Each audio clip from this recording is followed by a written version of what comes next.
दोस्तों, आपका 168वें एपिसोड में स्वागत है। दोस्तों, अगर आपको ये कहानी जरा सी भी अच्छी लग रही है तो वीडियो को लाइक और चैनल को सब्सक्राइब करना मत भूलिएगा। चलिए कहानी शुरू करते हैं।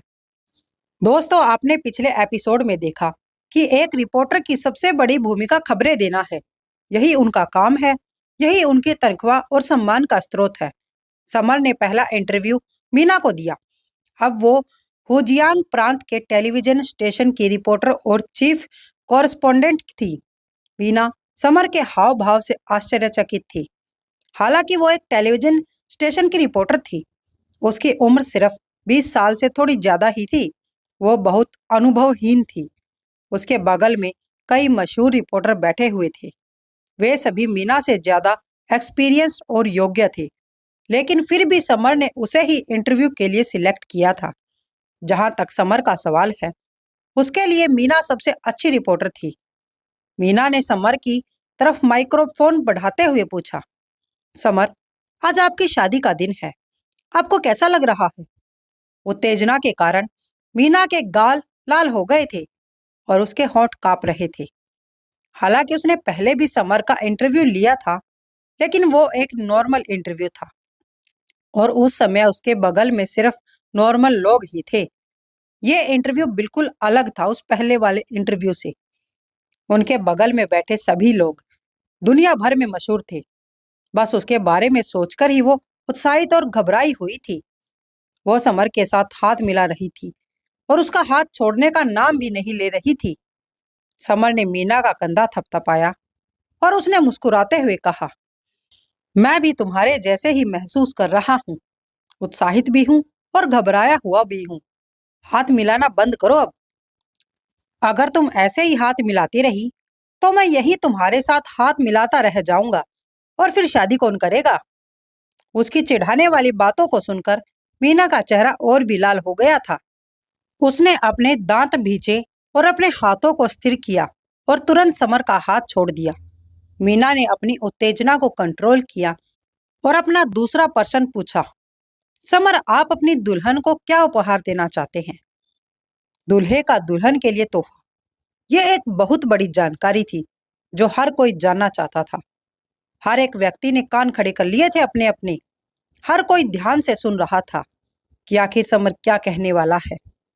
समर का जवाब सुनने के लिए हर कोई इंसान वहां पर बेसब्र होकर सिर्फ समर की तरफ ही देखे जा रहा था। तभी समर ने हल्के से मुस्कुराते हुए कहा, मेरा उपहार एक अनमोल रत्न है। इसके बाद उसने एक सफेद रत्न निकाला और उसे मीना और आसपास के लोगों की तरफ कर दिखाया। सब लोग उसके उपहार को देखकर हैरान रह गए थे। रतन कोई साधारण पत्थर नहीं था और न ही हीरा था, न ही मोती। कोई अंदाजा नहीं लगा पा रहा था कि यह रतन कितना महंगा और कीमती हो सकता है। नॉर्मल लोगों ने तो शायद इस रतन को पहचाना भी नहीं होगा, लेकिन दुनिया के महान फाइटरों ने इसे निश्चित रूप से पहचान लिया होगा। तभी स्वाति ने चौंक कर रतन की तरफ इशारा करते हुए कहा, जल विकर्षक रतन, ये ड्रैगन सेक्ट का जल विकर्षक रतन है। न केवल स्वाति ने उस रतन को पहचाना, बल्कि माइकल डेसांटा, शिवेई गुओ और पोसाइडन ने भी उसे जल विकर्षक रतन के रूप में पहचान लिया था। आत्म साधना की दुनिया में ये एक दुर्लभ खजाना था। तभी एक रिपोर्टर ने स्वाति से पूछा, डायरेक्टर स्वाति, जल विकर्षक रतन क्या है? क्या आप प्लीज हमें इसके बारे में कुछ समझा सकते हैं? स्वाति ने सिर हिलाते हुए जवाब देते हुए कहा, जल विकर्षक रतन सभी बीमारियों से रक्षा कर सकता है। यह किसी के चेहरे को भी सुंदर बना सकता है, शाश्वत यौवन प्रदान कर सकता है।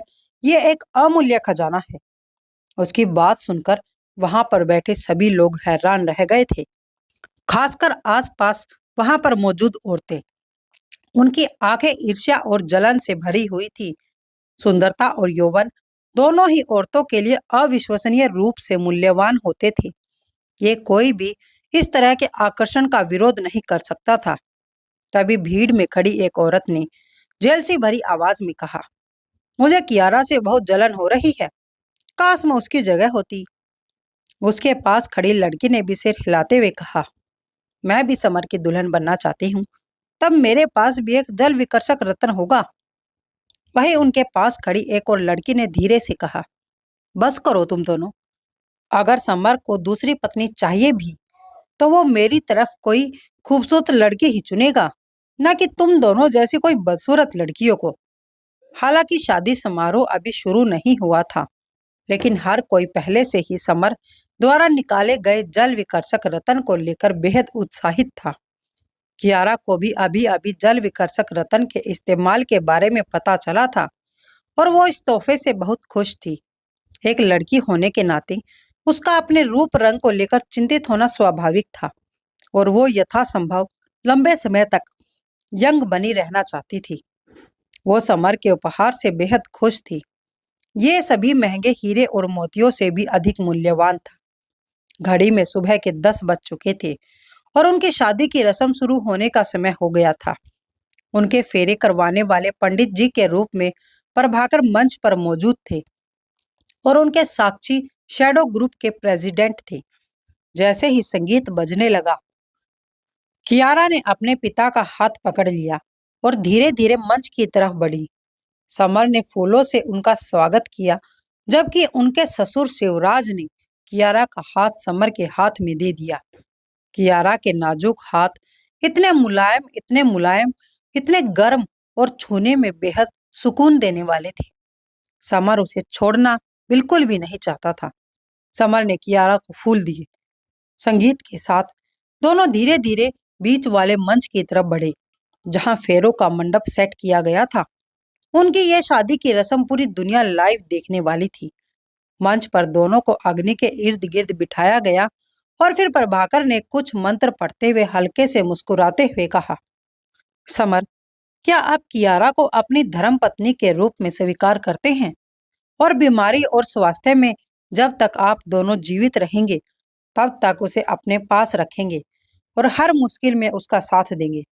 समर ने कियारा के खूबसूरत चेहरे को देखते हुए हल्के से सिर हिलाते हुए कहा, मैं वादा करता हूँ, मैं कभी कियारा को अकेला नहीं छोड़ूंगा। इसके बाद प्रभाकर ने कियारा से वचन लेते हुए कहा, कियारा, क्या तुम समर को अपना धर्म पति मानती हो और बीमारी और स्वास्थ्य में जब तक तुम दोनों जीवित रहोगे तुम हर मुश्किल में उसके साथ दोगी, हमेशा उसकी हर बात मानोगी? क्या तुम ये वचन मानती हो? उसके वचन सुनकर कियारा का नाजुक चेहरा लाल हो गया था। उसकी लंबी पलकें हल्के से झपक रही थी, मानो वे दो खिड़कियां हों। उसके धीरे से सिर हिलाते हुए उसने आराम से कहा, हाँ, मैं मरते दम तक समर के साथ रहूंगी। समर और कियारा ने एक दूसरे की आंखों में प्यार से देखा और फिर समर ने कियारा को मंगलसूत्र पहनाया और अपनी प्रतिज्ञाएं पढ़ी। हर एक प्रतिज्ञा के साथ वो अग्नि का एक फेरा ले रहे थे। लास्ट फेरे में प्रभाकर ने दुल्हन को आगे और दूल्हे को पीछे चलने के लिए कहा। ऐसे ही उन्होंने साथ के साथ फेरे लिए और उसके बाद समर ने कियारा की मांग में सिंदूर भरा और उसी के साथ उनकी शादी संपन्न हो गई थी। फेरों के बाद उन दोनों को मंच के बीचों बीच खड़ा कर दिया गया। समर ने सभी धर्मों के हिसाब से शादी करने का फैसला किया था। अब वो दोनों क्रिश्चियन धर्म के रीति रिवाज के अनुसार शादी करना चाहते थे। इसीलिए उन्होंने क्रिश्चियन धर्म के रीति रिवाज के अनुसार एक दूसरे को अंगूठी पहनाई। तभी समारोह के संचालक ने ऊंची आवाज में अनाउंसमेंट करते हुए कहा, अब समय आ गया है कि हमारे दूल्हा दुल्हन एक दूसरे को बाहों में भरकर शराब पिए। इससे उनके दिल हमेशा के लिए एक दूसरे से जुड़ जाएंगे। तभी सभी लोग जोर जोर से चिल्लाने लगे, अपनी बाहें क्रॉस करके पियो। भीड़ की तालियों के साथ समर और कियारा ने अपनी बाहें क्रॉस करके वाइन पी ली। तभी समारोह संचालक ने आगे कहा, तीसरा प्रोग्राम, दूल्हा दुल्हन को किस करता है। ये अनाउंसमेंट सुनकर कियारा शर्मा गई। हालांकि उसने पहले भी समर को किस किया था, फिर भी पूरी दुनिया के सामने उसे किस करना उसके लिए बहुत ही शर्मनाक था। तभी मॉन्क ने समर को चीयर करते हुए कहा, बॉस, आगे बढ़ो और भाभी जी को एक जोरदार किस करो। और लोगों ने भी चिल्लाते हुए कहा, हाँ बॉस, आगे बढ़ो और किस करो, शर्माओ मत। शैडो ग्रुप टीम जोर जोर से समर और कियारा को चूमने के लिए मनाने लगी। कुछ और यंग लोगों ने भी जिसमें शामिल होकर उनका साथ दिया। कियारा पहले से ही बहुत शर्मा रही थी। सबके इस तरह चिल्लाने से वो और भी शर्मिंदा हो गई। उसका चेहरा लाल टमाटर की तरह लाल हो गया था। तभी समर ने कियारा को उसकी पतली कमर से पकड़ा और गले लगाते हुए कहा, हनी, मैं तुमसे प्यार करता हूँ। ये कहते हुए उसने उसके चेरी जैसे होठों पर अपने होठ रख दिए। समर ने कियारा को बहुत देर तक किस किया और फिर उसका चेहरा लाल हो जाने के बाद ही उसे छोड़ा। सभी की शुभकामनाओं के साथ विवाह समारोह सफलतापूर्वक संपन्न हुआ। समर और कियारा को सभी मेहमानों ने आशीर्वाद दिया। उसके बाद उन्होंने मुस्लिम परंपरा के अनुसार भी आपस में निकाह कर लिया था। अब सभी लोग उनकी शादी की बधाई और आशीर्वाद दे रहे थे उन्हें। कुछ आशीर्वाद परिवार, मित्रों और सहकर्मियों से आए और कुछ इंडिया के लोगों और यहाँ तक कि बाकी पूरी दुनिया से भी। इस मैरिज सेरेमनी ने निश्चित रूप से दुनिया को हिलाकर रख दिया था। इसे अब तक की सबसे शानदार शादी के रूप में जाना जा रहा था। हालांकि समर के दुश्मन मुसीबत खड़ी करना चाहते थे, लेकिन उनमें से ज्यादातर को स्पेशल सिक्योरिटी ब्यूरो ने इंडिया में घुसने से पहले ही नष्ट कर दिया था, जो इंडिया में घुसने में कामयाब नहीं हो पाए। उन्होंने समर द्वारा विवाह से पहले ऑर्गेनाइज्ड 10 दानव किंगों और आत्म साधना सेक्टों ने मार डाला। कुल मिलाकर समर और कियारा का विवाह समारोह सफल रहा। उन्होंने किसी भी तरह का खतरा नहीं उठाया था। मैरिज सेरेमनी समाप्त होने तक दोपहर हो चुकी थी। दोपहर के भोजन का समय हो गया था। जैसे ही लंच शुरू हुआ, मेहमान धीरे धीरे होटल में दाखिल हुए। मेजों पर रखे मिठाइयाँ, वाइन और तंबाकू के सामान को देखकर हर कोई इस तरह से हैरान था मानो उन्होंने कोई असंभव घटना देख ली हो। तभी उनमें से एक लड़के ने हैरानी से एक सिगार को देखते हुए कहा, वहां देखो, टाइगर ब्रांड के सिगार। आमतौर पर ढूंढने पर भी नहीं मिलते। इसकी एक डिब्बे की कीमत 1 करोड़ रुपए से भी ऊपर होती है। उसके पास खड़ी लड़की ने भी हैरानी से वाइन की तरफ इशारा करते हुए कहा, क्या आप इसे देख रहे हैं? ये 20 साल पुरानी वाइन है। इसकी एक बोतल की कीमत 3 करोड़ रुपए है। तभी समर की एक साली ने, जो उन दोनों लड़का लड़की के बगल में खड़ी थी, उसने मुस्कुराते हुए कहा, मैं बहुत खुश हूँ। हमें न सिर्फ रेड पॉकेट्स मिले हैं, बल्कि हमें सबसे अच्छी कैंडीज खाने और सबसे अच्छी वाइन पीने का भी मौका मिल रहा है। मुझे बहुत अच्छा लग रहा है। हर कोई अपनी संतुष्टि और उत्साह का इजहार करने लगा। उनके चेहरे पर साफ झलक रहा था। ये चीजें आम दुकानों में नहीं मिलती थी, क्योंकि ये सिर्फ खास कनेक्शन के जरिए ही मिलती थी। इन चीजों तक उनकी पहुंच समर की बदौलत ही हो पाई थी। एक्सपेंसिव कैंडीज बहुत स्वादिष्ट थी। बच्चे पेट भरकर खाते रहे और जेबें भरते रहे, मानो अपने माता पिता को भूल गए हों। पुरुष भी खूब मजे कर रहे थे। आमतौर पर वे 10-20 रुपए की सिगरेट पीते थे, लेकिन उन्होंने कभी 10 लाख रुपए की सिगार नहीं पिया था। 3 करोड़ रुपए की वाइन की बात तो छोड़िए।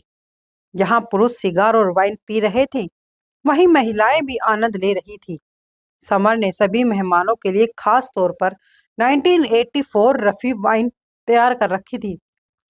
ये रफी रेड वाइन बर्नार्ड द्वारा लाई गई थी, जो पेरिस, फ्रांस का एक बहुत अमीर आदमी था। बर्नार्ड फ्रांस की सबसे बड़ी वाइनरी का मालिक था।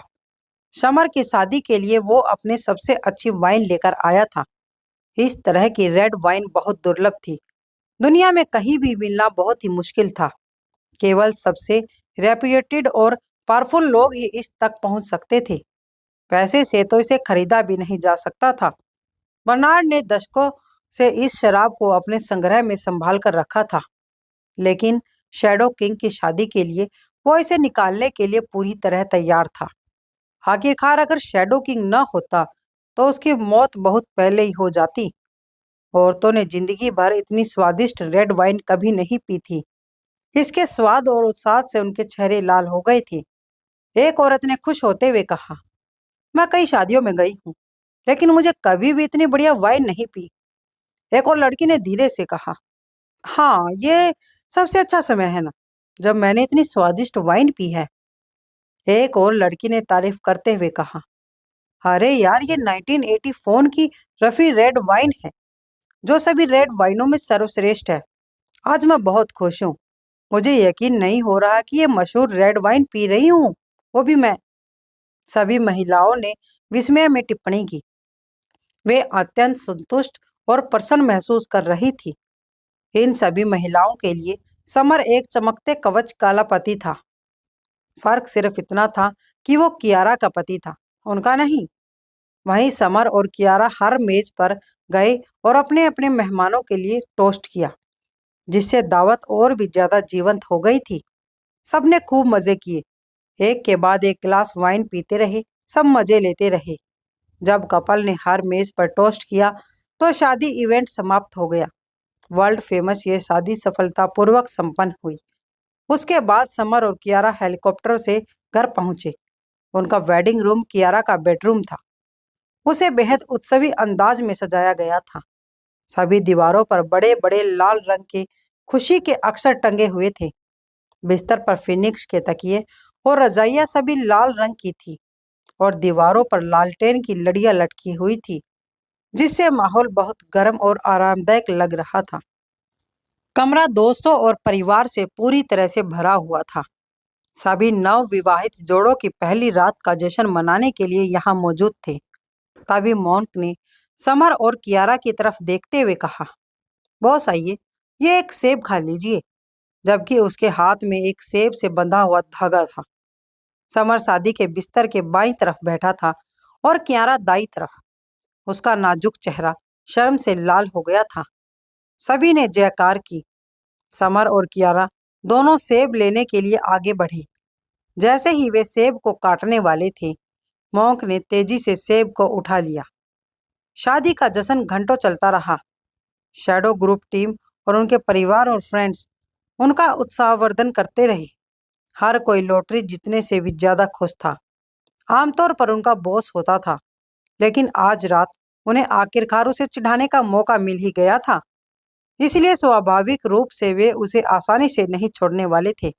हालांकि समर को चिढ़ाया जा रहा था, फिर भी वो बहुत खुश था। आखिरकार उसकी शादी का दिन था और जश्न मनाना तो बनता ही था। रात 9 बजे लोग जाने लगे।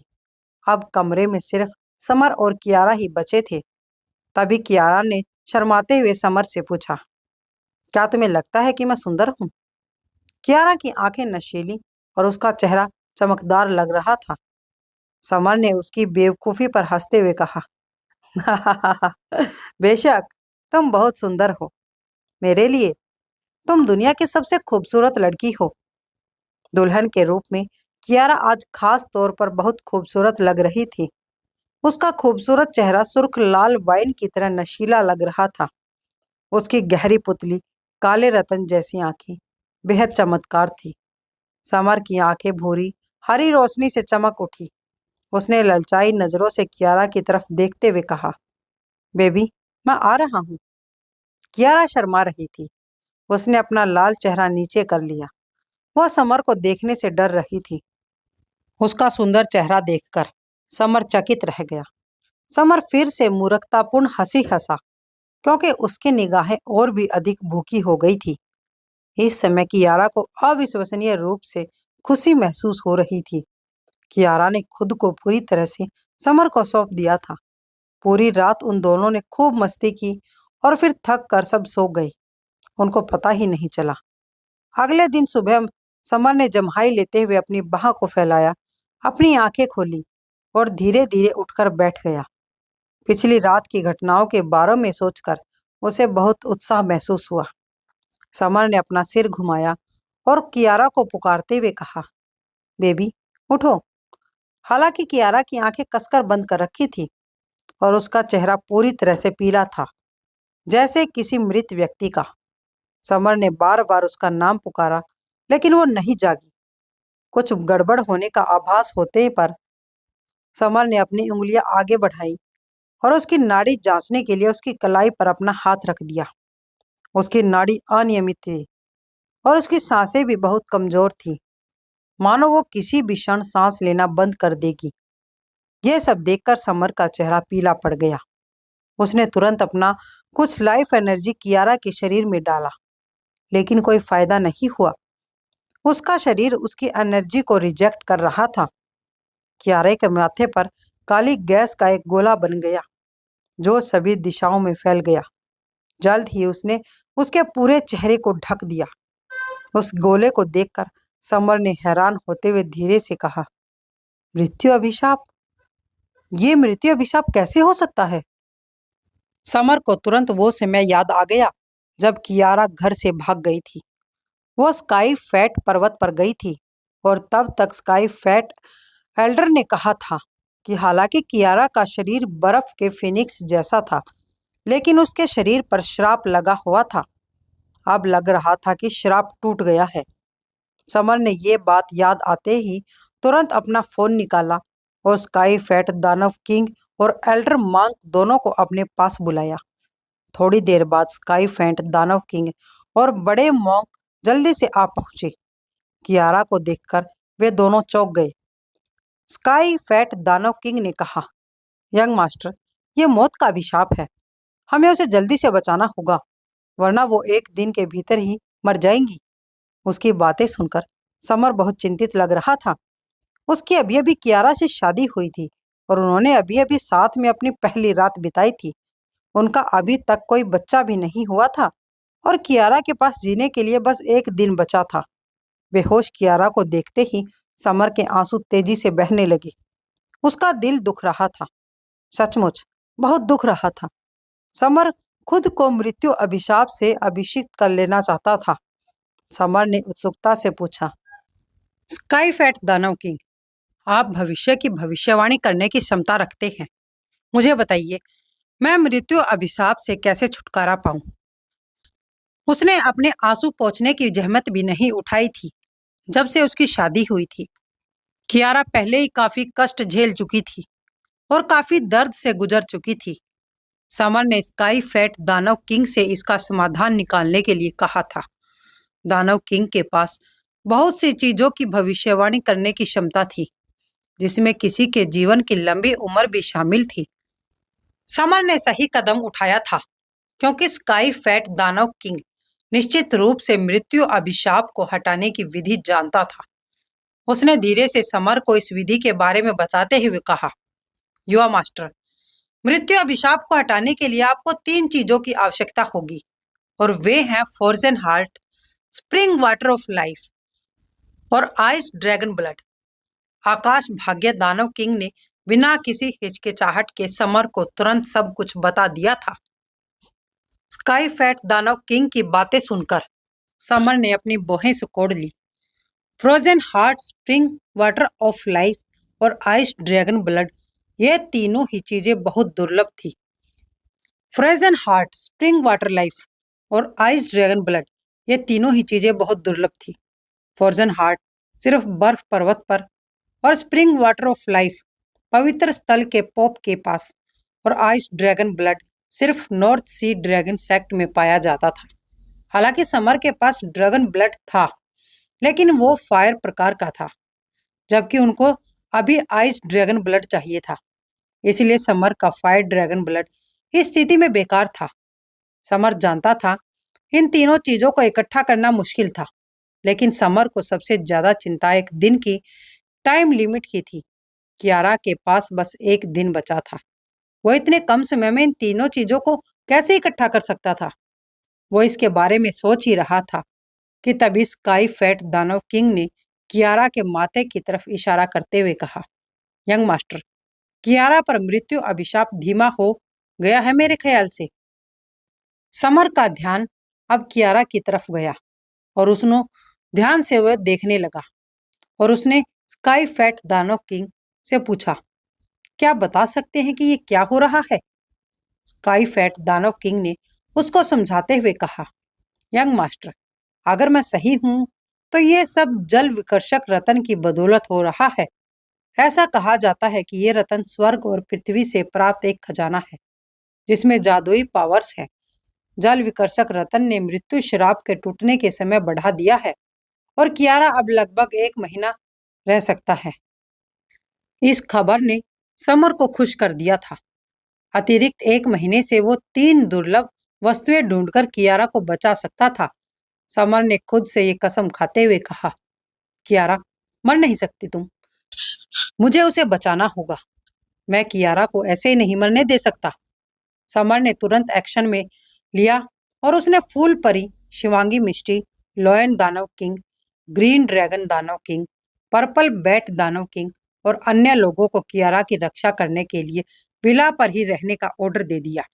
सब कुछ व्यवस्थित करने के बाद समर तुरंत शैडो ग्रुप टीम के साथ काले पिल्ले आकाश भरी सांप और फायर शैडो किंग के साथ हिमालय के लिए रवाना हो गया। हिमालय पूरे वर्ष बर्फ से ढका रहता था और फ्रोजन हार्ट वहीं बीच में था। रास्ते में सभी के चेहरे गंभीर और उदास थे क्योंकि वे कियारा की मृत्यु श्राप से दुखी थे। यहाँ तक कि घमंडी काला पिल्ला भी चुप था, जो कियारा का बहुत आभारी था क्योंकि वो उसके लिए रोज स्वादिष्ट खाना बनाती थी। उसकी फ्लाइट बहुत तेजी से उड़ रही थी। वो कुछ ही घंटों में हिमालय की तलछटी पर पहुंच चुके थे। नीचे धरती अंतहीन बर्फ से ढकी हुई थी। वहां का तापमान शून्य से कम दर्जनों डिग्री नीचे था, लेकिन आत्म साधक होने के कारण समर और बाकी लोग इस कंपा देने वाले तापमान को झेलने में सक्षम थे।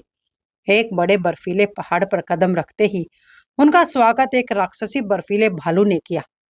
भालू 3 मीटर से ज्यादा लंबा और अविश्वसनीय रूप से विशालकाय था। उसका शरीर सफेद सख्त फर से ढका हुआ था। भालू ने दहाड़कर कहा, मानव, यह मेरा एरिया है। जल्दी करो और यहाँ से चले जाओ। लेकिन आगे से समर ने मुस्कुराते हुए कहा, मुझे यहाँ से गुजरना होगा। भालू ने ठंडी हंसी हंसते हुए कहा, नहीं, अगर तुम अभी भी नहीं गए तो मैं सबको मार डालूंगा। उसकी धमकी सुनकर समर घमंड से हंसा।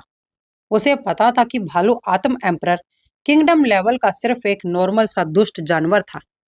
इससे पहले कि समर कुछ करता, काले पिल्ले ने अपने दबे हुए गुस्से को बाहर निकालने के लिए भालू पर हमला कर दिया था। वो बिजली की गति से उछला और अपने पंजे बढ़ाकर भालू के चेहरे पर एक जोरदार थप्पड़ मारा। एक जोरदार थप्पड़ की आवाज आई और भालू का मोटा काला चेहरा स्तब्ध हो गया। आसपास के दुष्ट जानवर हंसने लगे क्योंकि राक्षसी बर्फीली भालू उनके एरिया का किंग था और अब उसे एक कुत्ते ने थप्पड़ मारा था। तभी भालू ने उनकी तरफ गुस्से से दहाड़ते हुए कहा, तुम किस बात पर हंस रहे हो? अगर तुम हंसते रहे तो मैं तुम सबको मार डालूंगा। उसकी धमकी सुनकर वे सभी जानवर तुरंत चुप हो गए थे।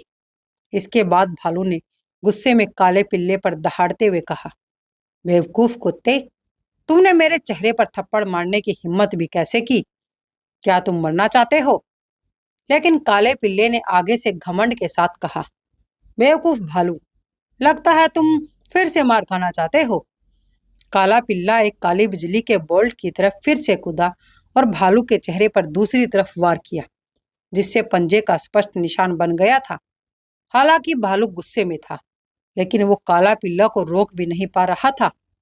काला पिल्ला बिजली की तरह तेजी से भालू को पीटता चला गया। थोड़ी देर बाद राक्षसी हिम भालू खनिजों से भर गया था।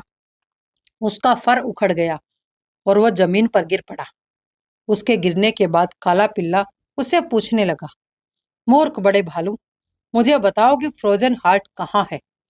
भालू ने अपना सिर हिलाकर इग्नोर जताया। बिना किसी हिचकिचाहट के काले पिल्ले ने उसे फिर से बुरी तरह पीटा, जिससे वो लगभग मरने को हो गया था। तभी काले पिल्ले ने फिर से पूछा, मैं तुमसे एक बार और पूछ रहा हूँ, बताओ फ्रोजन हार्ट कहाँ है? इस बार भालू ने डर के मारे अपनी टूटी हुई उंगलियां बाहर निकाली और उनके पीछे बर्फ के पहाड़ की तरफ इशारा करते हुए कहा, मैंने सुना है कि फ्रोजन हार्ट उस बड़े बर्फ के पहाड़ के भीतर है। प्लीज अब मुझे मारना बंद कर दो। अगर तुम मुझे ऐसे ही मारते रहोगे तो मैं मर जाऊंगा। हालांकि राक्षसी बर्फ भालू ने जानकारी दे दी थी, फिर भी काले पिल्ले ने उसे एक और थप्पड़ मारा, लेकिन उसकी जान बख्श दी थी। उसके बाद काले पिल्ले ने समर की उत्सुकता से कहा, समर, चलो जल्दी से आगे बर्फ को पहाड़ की तरफ चलते हैं। हमें जल्दी से फ्रोजन हार्ट को ढूंढना है।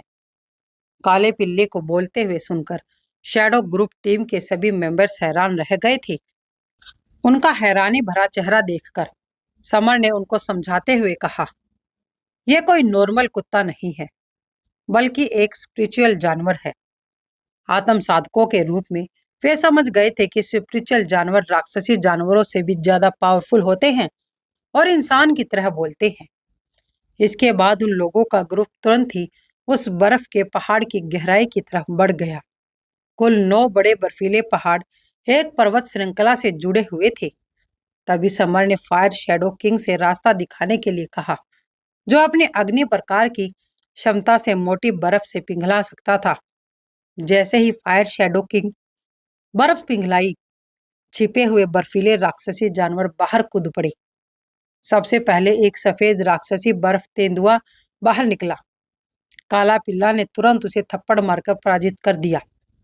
फायर शैडो किंग रास्ता साफ कर रहा था। काला पिल्ला सामने से आने वाले जानवरों पर हमला कर रहा था और आकाश भक्षी सांप पीछे से बचाव कर रहे थे। वे पहले बर्फीले पहाड़ के सेंटर पॉइंट पर तेजी से पहुंच गए। इस बार उनका स्वागत एक राक्षसी जानवर ने नहीं, बल्कि एक मानव ने किया। वो एक सुंदर 20 साल की युवती थी, जिसने सफेद कपड़े पहने हुए थे और उसकी आस्तीन पर बर्फ अक्षर की कढ़ाई थी। समर ने इसे पहले बर्फ किंग सेक्ट की संत निष्का का देखा था। सफेद कपड़े वाली महिला ने ठंडे स्वर में कहा, रुको, ये बर्फ किंग सेक्ट है, तुम्हें इसके अंदर आने की इजाजत नहीं है। लेकिन समर ने उसे पूरी तरह से इग्नोर किया और आगे बढ़ता रहा।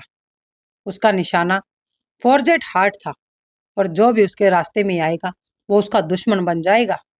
समर द्वारा इग्नोर किए जाने पर वो महिला क्रोधित हो गई और उसने तुरंत एक लंबी सफेद तलवार निकाली, जिससे तेज और ठंडी तलवार एनर्जी निकल रही थी। उसने तलवार को समर की तरफ घुमा दिया। समर पूरी तरह शांत था।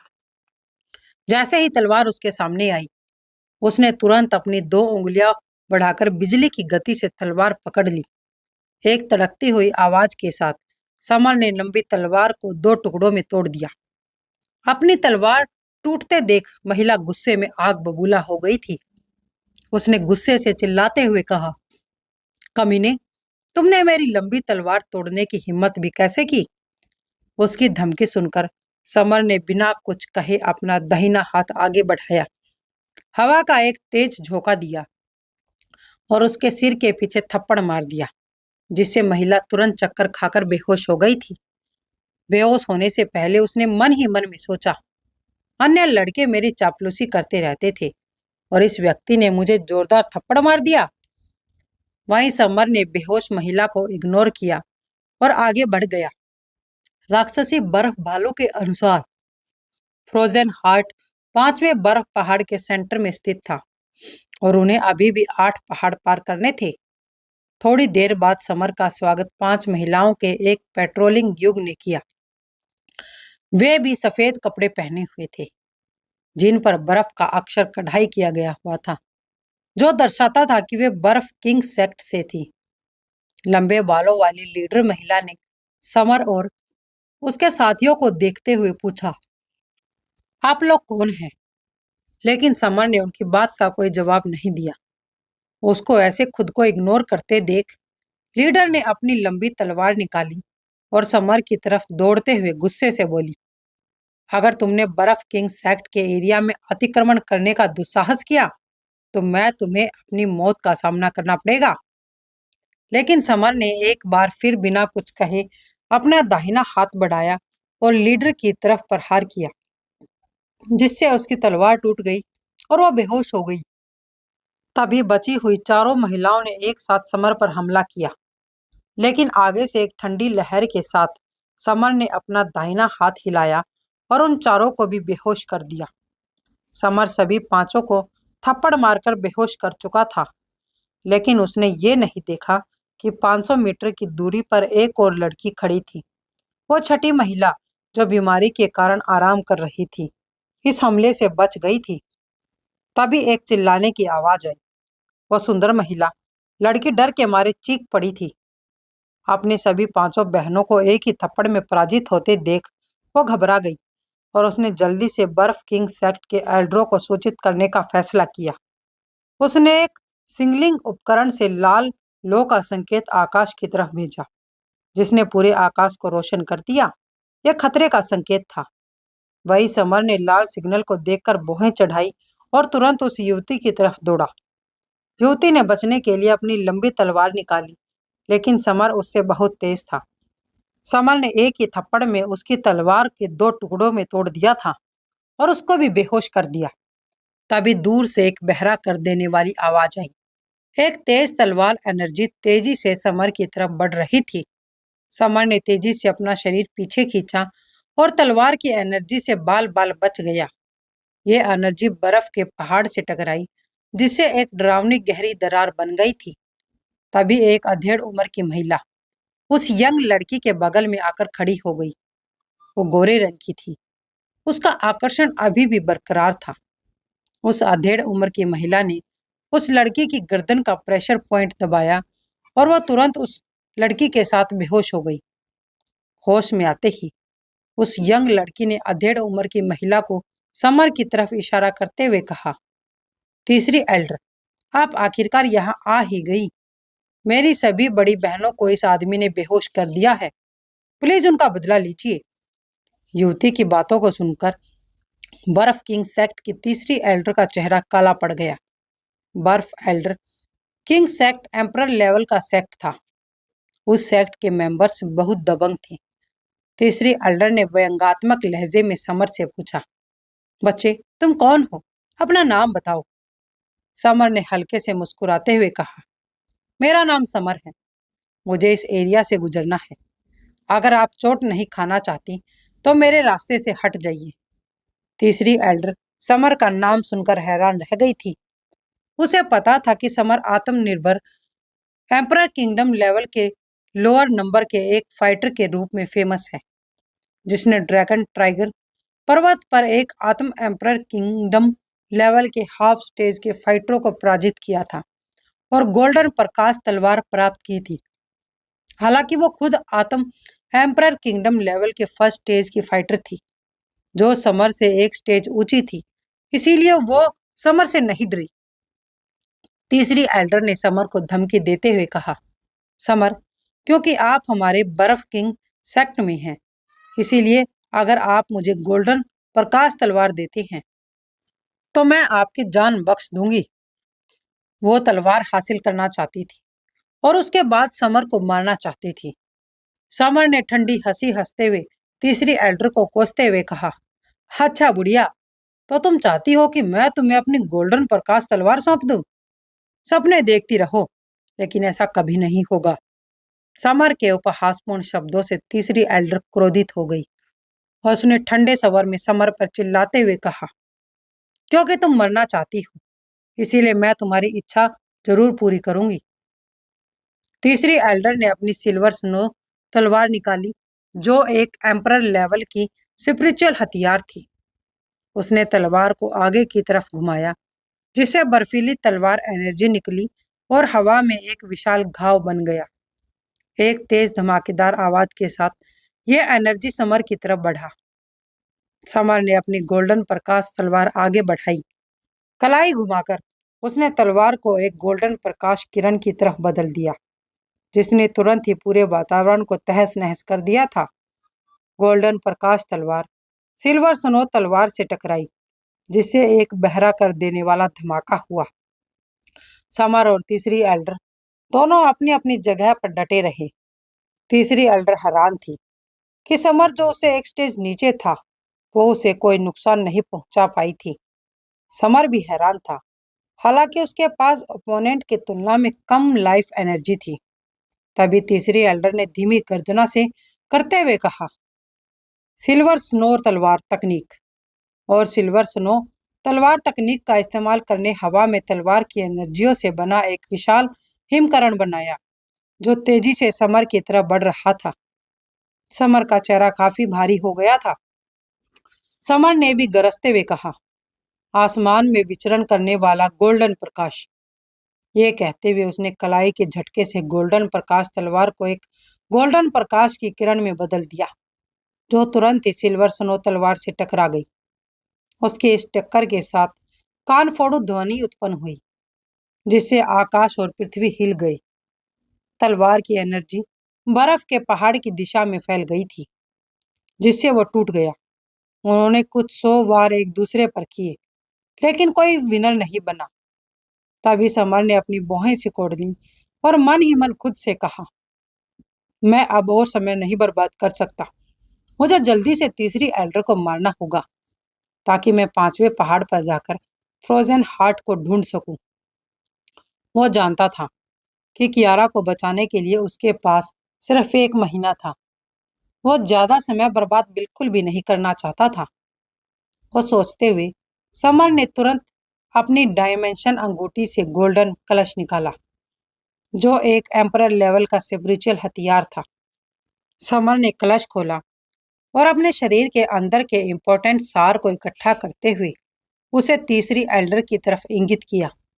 अचानक बिजली की तरह तेज गोल्डन एनर्जी की एक किरण कलश से निकली और तुरंत तीसरी एल्डर के सामने जा पहुंची। एनर्जी किरण का एहसास होते ही तीसरी एल्डर ने घबराकर कहा, यह गोल्डन कलश क्या है? ये इतना तेज कैसे हो सकता है?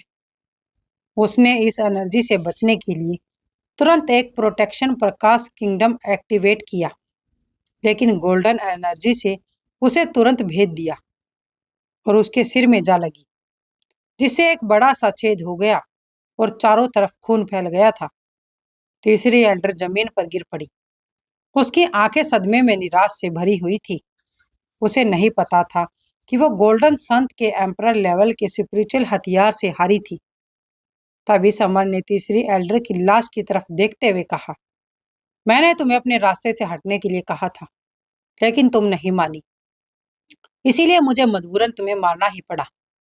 वो तीसरी एल्डर की लाश देखकर वो पहले वाली युवती जिसने सिग्नल भेजकर लाश को बुलाया था, वो डर के मारे चीखी और तुरंत ही बेहोश हो गई थी।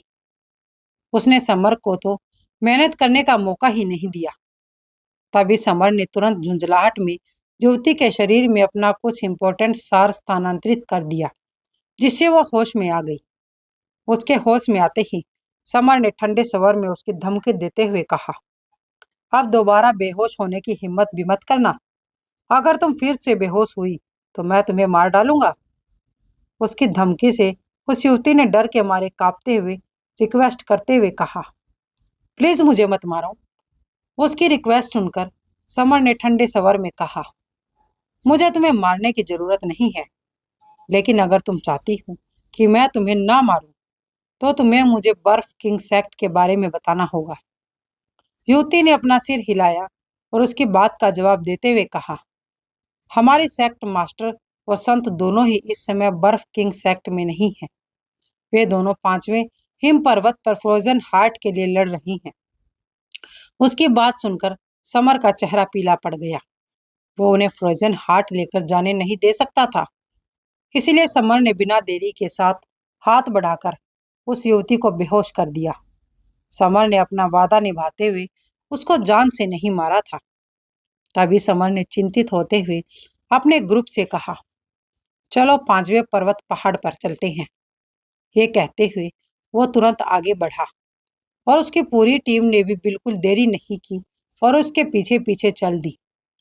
रास्ते में समर का सामना बर्फ किंग सेक्ट के कई मेंबर्स से हुआ था, जिन्हें उसने थप्पड़ मारकर बेहोश कर दिया। वहीं काला पिल्ला ने बर्फ के सभी राक्षसी जानवरों को संभाल लिया था। उन लोगों का ग्रुप कुछ ही समय में 5वें पर्वत पर पहुंच गया। ये 9 पर्वतों में सबसे ऊंचा और सबसे ठंडा ऊंचा पर्वत था, जिसका टेम्परेचर -50 डिग्री था, जिसकी वजह से एलिस ठंड से कांप रही थी। इसलिए समर ने उसके शरीर में तुरंत अपनी लाइफ एनर्जी का अंश स्थानांतरित कर दिया। उसे एक सांसारिक लेवल का अमृत भी दिया। एलिस के गर्म होने के बाद समर ने उसे ऊपर देखा। सामने बर्फ के पहाड़ की चोटी पर 2 दल फाइट कर रहे थे। वो एक तरफ की बर्फ किंग सेक्ट की सेक्ट मास्टर नैना और संत निष्का और दूसरी तरफ हिम पर्वत सेक्ट के सेक्ट मास्टर ऋषिकांत और उसके आदमी थे। वही समर पहाड़ की तलहटी में खड़ा था, क्योंकि दोनों दलों के मास्टरों से पावरफुल एनर्जी निकल रही थी। वे दोनों आत्म किंगडम लेवल के फाइटर थे। समर एक पत्थर को अंडे से नहीं पीटना चाहता था, इसीलिए उसने इंतजार करने का फैसला किया। तभी ऊपर नैना ने ठंडे स्वर में ऋषिकांत से पूछा, ऋषिकांत, यह पांचवा पर्वत हमारे बर्फ किंग सेक्ट का है, फिर तुम यहाँ क्या कर रहे हो? ऋषिकांत ने ठंडे मुस्कान के साथ उसकी बात का जवाब देते हुए कहा, तुम्हें पांचवें हिम पर्वत का शासक किसने बनाया? यह तो हमारा हिम पर्वत सेक्ट का होना चाहिए। तभी उनके पास खड़ी निष्का ने नीचे देखा और उनको समर दिखाई दिया। उसने तुरंत समर को देखते ही पहचान लिया। उसने तुरंत नैना के पास जाते हुए समर को उसके बारे में बताया। मास्टर, नीचे पहाड़ की तलहटी पर समर खड़ा है, उसे सावधान रहिएगा, वो बहुत पावरफुल है। निष्का की बात सुनकर नैना ने मुस्कुराते हुए ऋषिकांत की तरफ देखते हुए कहा, सेक्ट मास्टर ऋषिकांत, तो वो कम न हो जाए कि दो बिल्लियों की लड़ाई में बंदर फायदा उठा ले जाएगा। उसकी बात सुनकर ऋषिकांत ने कंफ्यूज होते हुए कहा, सेक्ट मास्टर नैना, आपका क्या मतलब है? आप कहना क्या चाहती हैं? साफ साफ कहिए। नैना ने नीचे की तरफ इशारा किया और उसकी बात का जवाब देते हुए कहा, देखो, क्या तुम उस युवक को देख रहे हो? उसका नाम समर है और वो दिखने में जितना सीधा साधा है उतना ही नहीं, आतम एम्परर किंगडम के नीचे के सभी फाइटरों में वो अजय है। उसकी बातें सुनकर ऋषिकांत ने समर की तरफ देखकर ठंडी हंसी हंसते हुए कहा, क्यों, तुम पहले से ही बड़े बर्फ के पहाड़ पर आ गए हो, तो वो ऊपर क्यों नहीं आ सकता? तुम नीचे किसको देखकर छिप रही हो? वहीं समर ने नैना की बातें सुन ली थी, इसीलिए वो जानता था कि अब छिपने का कोई फायदा नहीं, इसीलिए मजबूरन उसे बाहर आना ही पड़ा। तभी एक तेज गति से ऋषिकांत ने अपनी लंबी तलवार से एक रेखा खींची, जिससे तलवार की रोशनी की एक किरण निकली, हवा को चीरती हुई। वो किरण समर की तरफ नीचे की तरफ बढ़ी। उसके हमले को देखते ही समर ड्रैगन 1000 स्टेप्स तकनीक का उपयोग करते हुए बिजली की चमक की तरफ आगे बढ़ा और तुरंत उसके हमले से बच गया। दोस्तों, क्या समर सच में उस हमले से बच गया है? और क्या समर उस पहाड़ी पर्वत से फ्रोजन हार्ट को लेकर जा पाएगा? क्या कियारा की जान बच पाएगी? क्या कियारा फिर से जीवित होगी? दोस्तों, इन सभी सवालों का जवाब जानने के लिए बने रहे आप हमारे चैनल के साथ। अगर आपको ये कहानी अच्छी लग रही है तो वीडियो को लाइक कर दीजिए और हमारे चैनल को सब्सक्राइब करना मत भूलिएगा। मिलते हैं कहानी के अगले एपिसोड में।